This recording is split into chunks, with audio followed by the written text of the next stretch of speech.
سفید سانپ شہزادی۔ ایک دفعہ کی بات ہے، ایک نوجوان لڑکا جس کا نام علی تھا، جو ایک چھوٹے سے گاؤں میں رہتا تھا۔ اسے مہم جوئی کا شوق تھا اور وہ اکثر قریب کے جنگل میں گھومتا پھرتا تھا۔ ایک دن وہ جنگل کے ایک ایسے حصے میں پہنچا جہاں وہ پہلے کبھی نہیں گیا تھا۔ وہاں اسے ایک چمکدار سفید سانپ نظر آیا جو دوسرے سانپوں سے بالکل مختلف تھا۔ علی نے حیرت سے دیکھا کہ وہ سانپ اس کی طرف دیکھ رہا ہے۔ اچانک سانپ نے انسانی آواز میں کہا، "سلام علی۔" علی حیران رہ گیا اور پوچھا، "تم کون ہو اور میرا نام کیسے جانتے ہو؟" سانپ مسکرایا اور کہا، "میں تمہاری مدد چاہتی ہوں۔" سانپ نے بتایا کہ وہ دراصل ایک شہزادی ہے جس کا نام لیلا ہے۔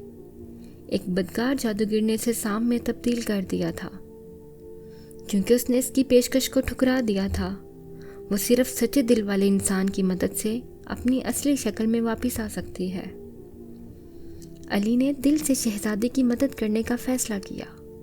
اس نے پوچھا کہ اسے کیا کرنا ہوگا۔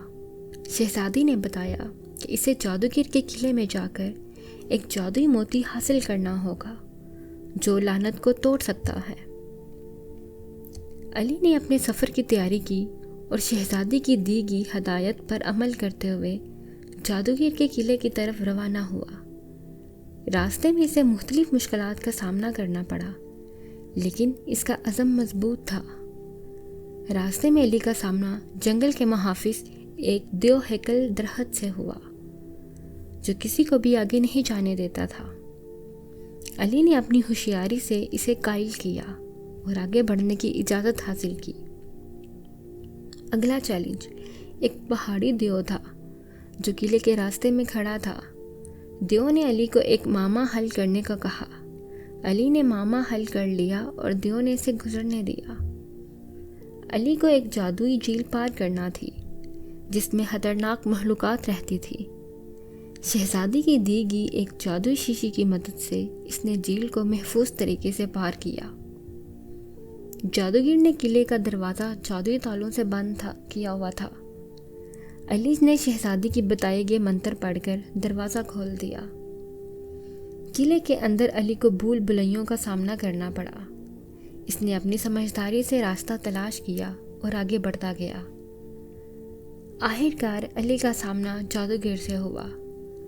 جادوگر نے اس کا مذاق اڑایا اور کہا کہ وہ کبھی کامیاب نہیں ہوگا۔ جادوگر نے موتی کو ایک کمرے میں چھپا رکھا تھا جو جادوئی حفاظتی نظاموں سے محفوظ تھا۔ علی نے ان تمام رکاوٹوں کو عبور کیا۔ علی نے جادوئی موتی حاصل کر لیا، لیکن جادوگر نے اسے دیکھ لیا اور اس پر حملہ کر دیا۔ علی اور جادوگر کے درمیان سخت جنگ ہوئی۔ علی نے اپنی ہمت اور ہوشیاری سے جادوگر کو شکست دی۔ علی نے موتی کے ساتھ قلعے سے واپسی کا سفر شروع کیا۔ راستے میں وہی مخلوقات اس کے مددگار بن گئے جن کی اس نے پہلے مدد کی تھی۔ علی واپس جنگل پہنچا جہاں شہزادی اس کا انتظار کر رہی تھی۔ اس نے موتی شہزادی کو دیا۔ شہزادی نے موتی کو استعمال کرتے ہوئے منتر پڑھا اور اچانک ایک چمکدار روشنی میں تبدیل ہو گئی۔ جب روشنی ختم ہوئی تو ایک خوبصورت شہزادی اس کے سامنے کھڑی تھی۔ شہزادی نے علی کا شکریہ ادا کیا اور کہا کہ وہ اس کی بہادری اور نیکی کو کبھی نہیں بھولے گی۔ دونوں کے درمیان گہری دوستی قائم ہوگی۔ شہزادی نے علی کو اپنے محل آنے کی دعوت دی۔ علی نے قبول کیا اور دونوں محل کی طرف روانہ ہوئے۔ محل پہنچ کر علی کی ملاقات شہزادی کے والد بادشاہ سے ہوئی۔ بادشاہ نے علی کی بہادری کی تعریف کی اور اسے انعام سے نوازا۔ بادشاہ نے اپنی سپاہیوں کو جادوگر کو گرفتار کرنے کا حکم دیا۔ جادوگر کو قید میں ڈال دیا گیا اور اس کے تمام جادوئی طاقتیں چھین لے گی۔ محل میں ایک بڑے جشن کا انتظام کیا گیا جس میں علی کی بہادری کو سراہا گیا۔ پورے ملک میں خوشی کی لہر دوڑ گئی۔ وقت کے ساتھ علی اور شہزادی کی دوستی محبت میں بدل گئی۔ دونوں نے اپنے جذبات کا اظہار کیا۔ بادشاہ نے علی اور شہزادی کی شادی کی تیاری شروع کی اور پورے ملک میں خوشی کا ماحول تھا۔ علی اور شہزادی کی شادی دھوم دھام سے ہوئی۔